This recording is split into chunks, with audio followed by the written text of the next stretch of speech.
नमस्कार प्यारे विद्यार्थियों, आप सभी का स्वागत है। आज की क्लास में हम तुलन पत्र का जो सेकंड भाग है परिसंपत्तियां एसेट्स उसको पढ़ेंगे। देखिए हमने पढ़ा है कि तुलन पत्र है उसको दो भागों में बांटा गया है। पहला इक्विटी एंड लायबिलिटी समता एवं दायित्व, दूसरा भाग परिसंपत्तियां एसेट्स। जो पहला भाग है उसको चार भागों में बांटा गया था। कितने भागों में, जिनके बारे में हमने पीछे की कक्षा में अध्ययन कर लिया है, तो आप वो क्लास जरूर अटेंड करें ताकि अच्छे से समझ में आए। और आज हम परिसंपत्तियां पढ़ेंगे। तो परिसंपत्तियों को कितने भागों में बांटा गया है? दो भागों में। कौन कौन से देखिए आपके सामने लिखे हैं। पहला गैर चालू संपत्तियां नॉन करंट एसेट्स और दूसरा चालू संपत्तियां करंट एसेट्स। तो जो परिसंपत्ति वाला भाग है तुलन पत्र का एसेट्स वाला, उसको दो भागों में हमने बांटा है। गैर चालू संपत्तियां नॉन करंट एसेट्स और चालू संपत्तियां करंट एसेट्स के बारे में। तो चलिए इनको विस्तार से हम पढ़ते हैं आज की क्लास में। पहला है देखिए गैर चालू संपत्तियां नॉन करंट एसेट्स, यानी ऐसी संपत्तियां जो चालू संपत्तियां नहीं है वो सारी क्या कहलाएंगी? गैर चालू संपत्तियां। अब इसके अंतर्गत कौन कौन सी शामिल होगी? तो इसमें देखिए सभी स्थायी संपत्तियां किस में आ गई? गैर चालू संपत्तियों में शामिल होगी। इसके अलावा गैर चालू विनियोग है, जो नॉन करंट इन्वेस्टमेंट है, वो भी सारे किस में आएंगे? गैर चालू संपत्तियों में आएंगे। आस्थगित कर संपत्तियां यानी डेफर्ड टैक्स एसेट्स है यदि किसी प्रकार का, तो वो भी किस में आएगा? गैर चालू संपत्तियां नॉन करंट एसेट्स में आएगा। इसके अलावा दीर्घकालीन ऋण और अग्रिम है, अगर long term loan and advance है किसी प्रकार का, लॉन्ग टर्म एडवांस है, तो वो भी किस में आएगा? गैर चालू संपत्तियों नॉन करंट एसेट्स के अंतर्गत आएगा। इसके अलावा अन्य गैर चालू संपत्तियां किसी भी प्रकार की है, तो वो भी किस में आएगा? गैर चालू संपत्तियों के अंतर्गत आएगा। तो इनमें से अगर कोई भी बिंदु आता है, स्थायी संपत्ति हो, गैर चालू विनियोग हो, स्थगित कर संपत्तियां हो, दीर्घकालीन ऋण और अग्रिम हो और अन्य गैर चालू संपत्तियां हो, तो वो सारी की सारी गैर चालू संपत्तियां नॉन करंट एसेट्स के अंतर्गत शामिल की जाएगी। तो चलिए इनको हम विस्तार से एक एक करके पढ़ते हैं। सबसे पहले स्थायी संपत्तियां, फिक्स्ड एसेट्स। देखिए फिक्स्ड एसेट्स को दो भागों में बांटा गया है, मूर्त संपत्तियां और अमूर्त संपत्तियां, टेंजिबल एसेट्स और इनटेंजिबल एसेट्स। देखिए मूर्त संपत्तियां क्या होती है? मूर्त संपत्तियां वे होती हैं जिनको हम छू सकते हैं, देख सकते हैं, हाथ लगा सकते हैं, जो भौतिक रूप से मौजूद होती है, वो सारी क्या कहलाती है? मूर्त संपत्तियां कहलाती है। टेंजिबल एसेट्स कहलाती है। क्या कहलाती है? Tangible assets. जैसे भूमि, लैंड हो गया, भवन, building, machine, furniture, motor vehicle, ये सारी क्या है? मूर्त संपत्तियां हैं जो भौतिक रूप से हमारे व्यवसाय में मौजूद होती है। इनको हम देख सकते हैं, छू सकते हैं। तो ये सारी क्या होती है? मूर्त संपत्तियां होती है, भौतिक रूप से मौजूद होती है। अमूर्त संपत्तियां, अमूर्त संपत्तियां क्या होती है? इंटेंजिबल एसेट्स को अमूर्त संपत्तियां कहते हैं। तो अमूर्त संपत्तियां क्या होती है? अमूर्त संपत्तियां भौतिक रूप से तो हमारे व्यवसाय में मौजूद नहीं होती है, लेकिन व्यवसाय को ये लाभ कमा कर देती है। तो ये सारी संपत्तियां अमूर्त संपत्तियां कहलाती है, अदृश्य संपत्तियां कहलाती है। तो इनमें कौन कौन सी है देखिए। ख्याति हो गई, जिसके क्या कहते हैं? गुडविल कहते हैं। व्यापार चिन्ह, ट्रेडमार्क हो गया, ब्रांड हो गया, पेटेंट हो गया, प्रतिलिपि अधिकार यानी कॉपीराइट हो गया। कंप्यूटर सॉफ्टवेयर भी किसके अंतर्गत आता है? अमूर्त संपत्ति के अंतर्गत आता है। तो मूर्त संपत्ति के अंतर्गत तो देखिए land, building, machine, furniture, motor vehicle, ये सारे हो गए। और अमूर्त संपत्तियों के अंतर्गत goodwill, trademark, brand, patent, copyright, computer software, ये सारे क्या होते हैं? अमूर्त संपत्तियों के अंतर्गत हम बैलेंस शीट में इनको दिखाएंगे। ठीक है, तो ये हो गई स्थायी संपत्तियों की बात। अब इसमें जो आगे हम बात करते हैं स्थायी संपत्तियों में, तो तीसरा इसका जो बिंदु है, मूर्त और अमूर्त संपत्तियों के अलावा पूंजीगत कार्य जो प्रगति पर, यानी capital work in progress. Capital work in progress क्या होता है? कि हमारी कोई भी जो मूर्त संपत्ति है, जिसका कार्य निर्माणाधीन है, यानी जो कार्य चल रहा है, उसको हम किसके अंतर्गत शामिल करेंगे? कैपिटल वर्क इन प्रोग्रेस के अंतर्गत हम इसे शामिल करें। जैसे किसी भवन का निर्माण चल रहा है, किसी संयंत्र या उपकरण का निर्माण चल रहा है, तो वो सारे के सारे किस में शामिल करेंगे? हम कैपिटल वर्क इन प्रोग्रेस के अंतर्गत हम शामिल करेंगे पूंजीगत कार्य जो प्रगति पर है। ठीक है, अब देखिए इसका जो दूसरा भाग है, इसका नॉन करंट एसेट्स का, वो है गैर चालू दायित्व, नॉन करंट इन्वेस्टमेंट। देखिए नॉन करंट इन्वेस्टमेंट क्या होता है? कि एक वर्ष से अधिक अवधि के लिए कि ऐसे विनियोग जिन्हें कंपनी ने बेचने के लिए नहीं अपितु तो अपने पास रखने के लिए क्रिय किया हो, वो सारे क्या कहलाते हैं? नॉन करंट इन्वेस्टमेंट कहलाते हैं। यानी जो लंबी अवधि के इन्वेस्टमेंट है जो कंपनी ने अपने पास संपत्ति के रूप में रखे हो, जिनको उद्देश्य पुनः बेचना नहीं होता है, वो किस में शामिल किए जाएंगे, नॉन करंट इन्वेस्टमेंट में शामिल किए जाएंगे। अब इनको उनके नाम के हिसाब से अलग अलग लिखा जाएगा जैसा कि प्रश्न में दिया गया हो। ठीक है। उसके बाद में देखिए अगला हमारा जो बिंदु है नॉन करंट एसेट्स में अस्थगित कर्ज संपत्तियां, डेफर्ड टैक्स एसेट्स। देखिए हमने डेफर्ड टैक्स लायबिलिटीज के बारे में पढ़ा था, उसमें हमने देखा था कि लेखांकन आय जब कर योग्य आय से अधिक होती है तो दायित्व उत्पन्न होता है। तो जाहिर सी बात है कि संपत्ति कब होगी, कि जब कर योग्य आय लेखांकन आय से ज्यादा होगी तो क्या होगी, संपत्ति होगी। तो अस्थगित कर संपत्तियां उस समय उत्पन्न होती है जब लेखांकन आय कर योग्य आय से कम होती है, यानी कर योग्य आय ज्यादा हो किससे, लेखांकन आय से, तो उस स्थिति में क्या उत्पन्न होती है, अस्थगित कर संपत्तियां होती है जो नॉन करंट एसेट्स के अंतर्गत यानी गैर चालू संपत्तियों के अंतर्गत हम दिखाते हैं। ठीक है। अगर कोई पूछ ले कि अस्थगित कर संपत्तियां क्या होती है, कि अस्थगित कर संपत्तियां तब उत्पन्न होती है जब कर योग्य आय लेखांकन आय से अधिक हो। ये आपको ध्यान में रखना है। अगला हमारा जो लास्ट बिंदु है नॉन करंट एसेट्स का वो है दीर्घकालीन ऋण एवं अग्रिम। देखिए दीर्घकालीन ऋण एवं अग्रिम की हम बात करते हैं तो इसके अंतर्गत उन सभी ऋणों और अग्रिमों को दिखाया जाएगा जिनकी प्राप्ति 12 माह के पश्चात होगी। वो सारे क्या होंगे, दीर्घकालीन long term loan and advance होंगे। जैसी भी परिस्थिति हो पर्सन के हिसाब से हम उनका लेखा करेंगे। ठीक है। जो हमारा दूसरा भाग है संपत्तियों का वो है चालू संपत्तियां, क्या है, करंट एसेट्स। ठीक है। तो हमने current assets non current assets की बात की कि जो संपत्तियां करंट नहीं है वो क्या है, नॉन करंट है।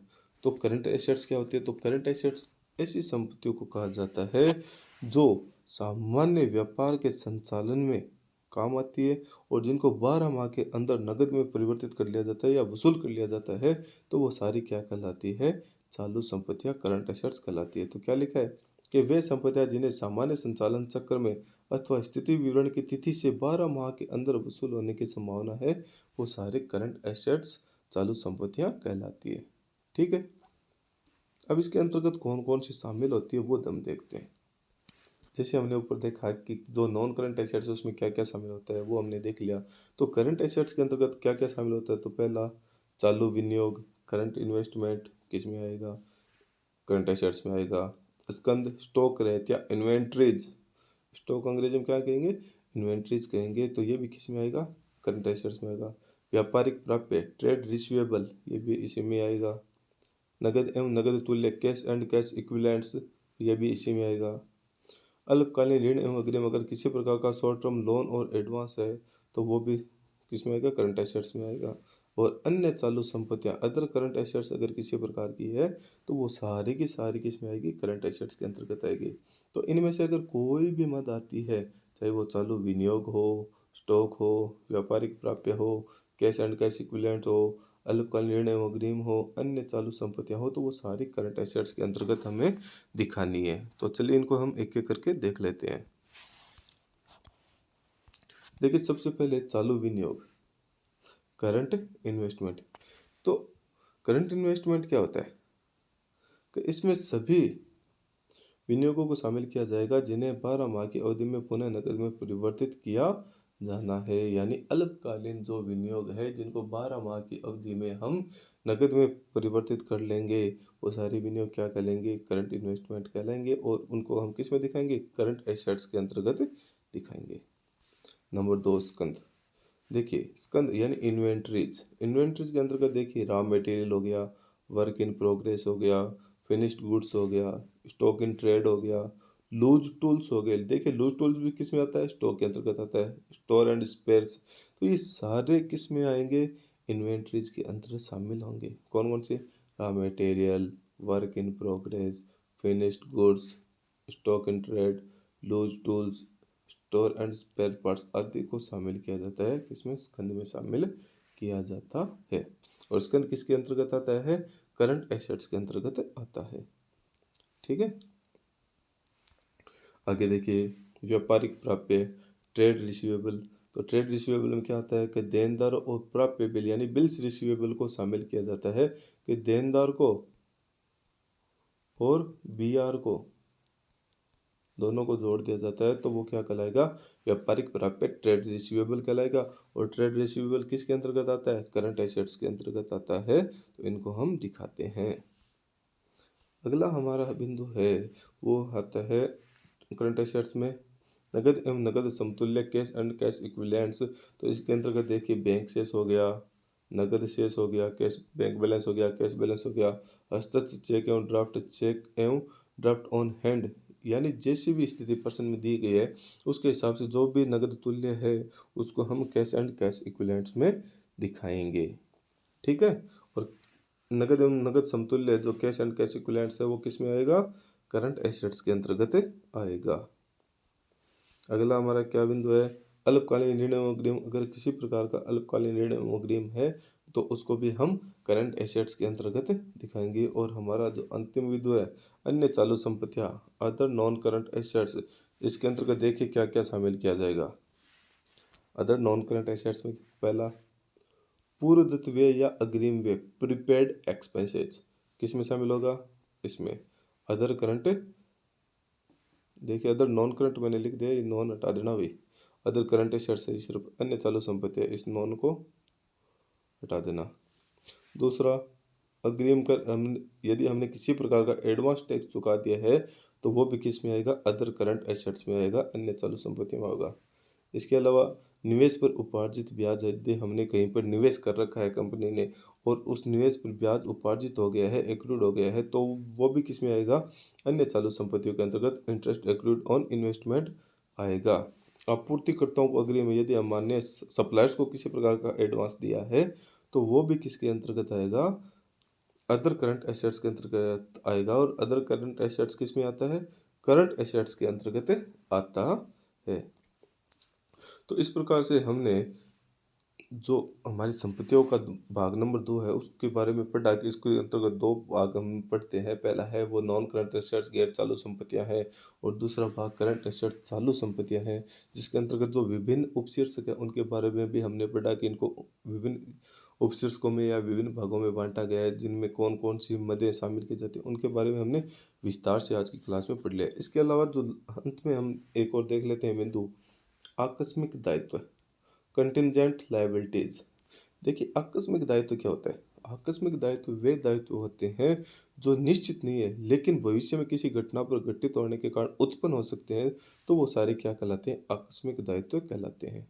ठीक है। तो इसके देख ले हमने क्या लिखा है इसके बारे में कि ये वे दायित्व होते हैं जो वर्तमान में दायित्व नहीं है परंतु जिनका होना या न होना भविष्य में किसी घटना पर आधारित होता है। अर्थात दायित्व का होना निश्चित नहीं होता है, भविष्य में हो भी सकते हैं और नहीं भी हो सकते, जिनके भविष्य में होने की संभावना है, तो वो क्या कहलाते हैं, आकस्मिक दायित्व कहलाते हैं।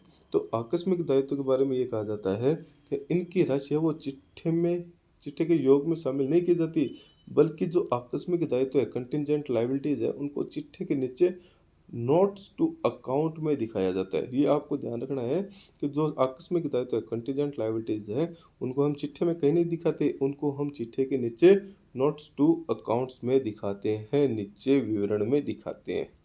ठीक है। तो आज की क्लास में हमने संपत्तियां जो बैलेंस शीट में हमें दिखानी है उनकी प्रत्येक मद के बारे में पढ़ा है। तो मैं समझता हूँ कि ये सारे जो बिंदु हमने पढ़े वो आपके अच्छे से समझ में आए होंगे। अगर आपको किसी भी प्रकार का डाउट है किसी बिंदु पर तो आप कमेंट करके मुझसे ज़रूर पूछें, मैं आपका सवाल का जवाब ज़रूर दूंगा। तो आज की क्लास में हम इतना ही पढ़ेंगे, बाकी हम इसका जो प्रारूप है बैलेंस शीट का कि किस प्रकार से हम संपत्तियों को, किस प्रकार से हम समता एवं दायित्व को बैलेंस शीट में दिखाते हैं, उनको हम नेक्स्ट क्लास में पढ़ेंगे। Thank you.